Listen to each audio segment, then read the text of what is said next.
Hi. So I finally have all the materials to start building my acoustic treatment and placing them around my room. Hopefully, this is going to be a drastic improvement on the audio fidelity and just take it to the next final level to kind of get the last few drips of audio fidelity out of this space. Even though it's not ideal, hopefully it'll do something. Now, these panels have been designed by and will be built to the specifications of GIK Acoustics in America. Probably not as sophisticated as what you can buy from them directly. However, per their recommendation, I decided to build them all from available materials in Melbourne, as opposed to having to pay crazy shipping costs for way less panels based on the amount of money that I've spent on this. So before we get to that, let's just have a walk around the room and I'll show you what the plan is and what we're at right now, because it's not ideal right now. As you can see, the current layout isn't ideal. There's a lot of open walls, and this is kind of the best space that I can also sleep in it because producer in a bedroom. But really, we've got to kind of get rid of as much of the reflections from here to here as possible while still maintaining ease of access to everything. As you can hear, or you might not, that might not be coming through the microphone very well, there is this pop.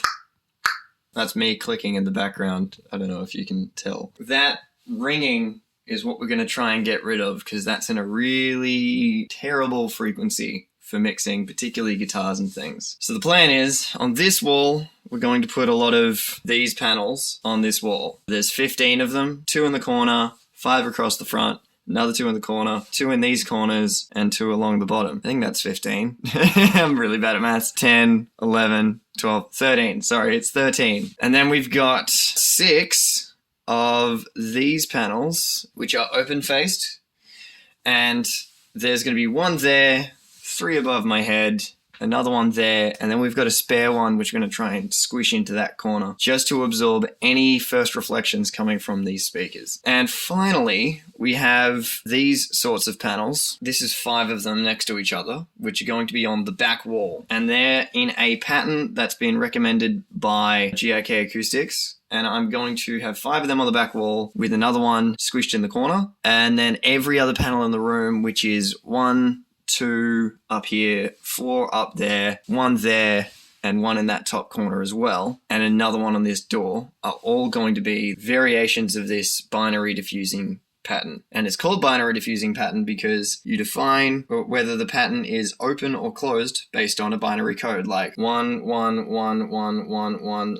0 1 0 1 0 1 will be that binary code for the pattern. And there's 5 patterns here, so I'm just gonna evenly distribute them based on where they are in the room at that point. And hopefully, I think that's about 37 panels all up. That's going to fill the room, and we've still got to figure out a way to hang them all, but we'll get to that later. In the end, you can probably hear, so this is all poplar poplar ply. Say that 20 times fast. The reason why it's good is because it's so light. We're actually able to lift most of these stacks just by hand. We're going to be making all of the boxes out of this. Some of the facings are going to be made out of this stuff. You know, that binary diffuser stuff is going to be these strips. And then the membrane front ones are going to be made out of this masonite, or what they call temper board, 3mm stuff, so it's nice and flexible, and we'll move with the bass stuff. Going on from there, this massive stack of Rockwool insulation that's in here. So all of this is just a big old pile of insulation, which is really good for audio dampening. It's what's used in pretty much all the studios. It's either a combination of this and something else in melamine foam. But this is wrapped up because it's been outside for this long. Cat.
so, once everything's put together, we have the boxes, we're nail gunned, and then we've put liquid nails in just for minimizing any vibrations. We've chucked a thin piece of plywood. It's only about 45 mil deep, about that, and then we've just chopped that out with a box cutter, which is really good to work with. Rockwool just cuts like that super easy. It's basically just lava fairy floss. And backboard, this is super sturdy, and to be honest, really, really light. I'm like barely lifting this at all, which is going to be great because hanging it above my head in the studio is going to be treacherous at the least.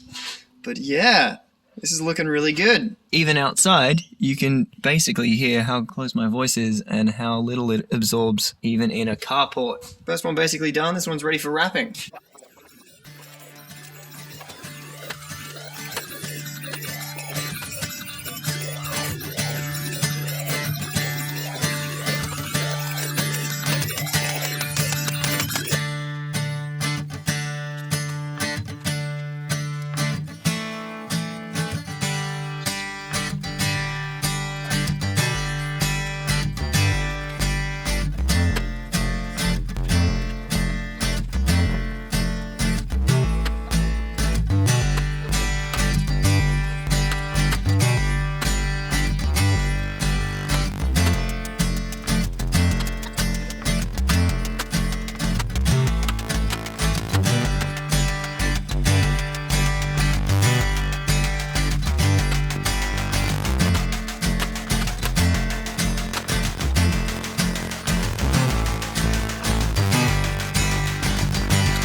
here we have some of the binary diffusers. They're all different patterns so far. As you can see, we've got gap, slat, slat, gap, 4 slats, a gap, and a slat. And then these are different. Again, we've got 3 of these ones and 3 of these ones.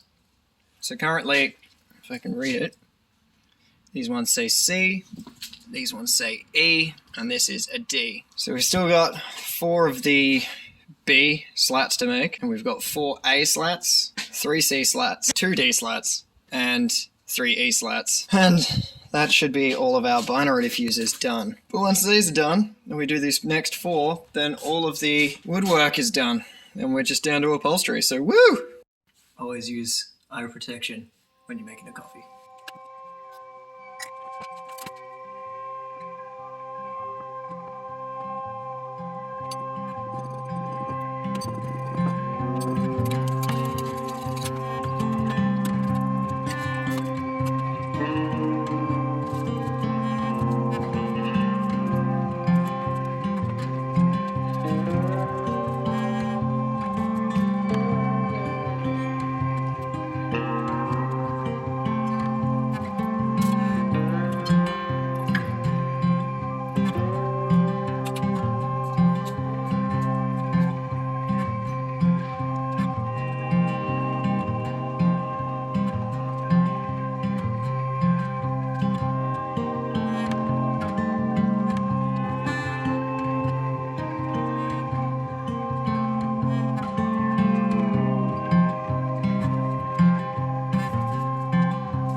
Lola, are you helping?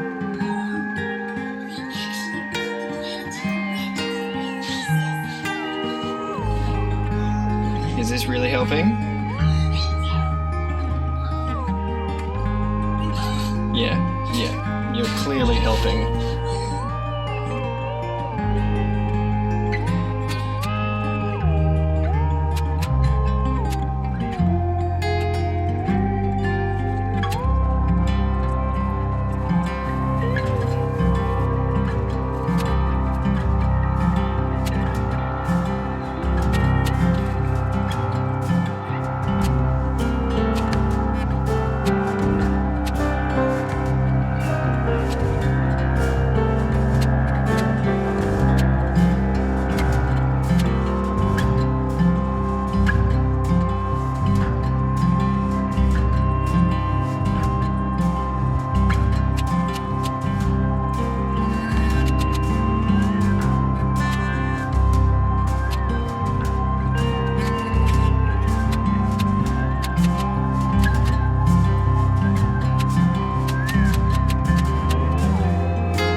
So, Spotlight shorted me by 2 meters of fabric, which means that I've got a whole bunch of panels left to do that aren't going to be wrapped. I have enough to wrap 1 more, so we have that one, and then I've got to order different fabric, which is going to be a different color, hopefully the same material. That's going to take a bit of a while, so we might have a bit of a setback.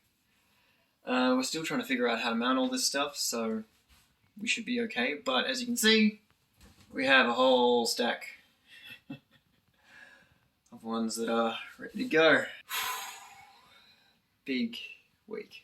I think the new fabric I just ordered is going to be kind of purpley aubergine, so should be nice. Bummer, but what are you going to do? Figure out how it looks later.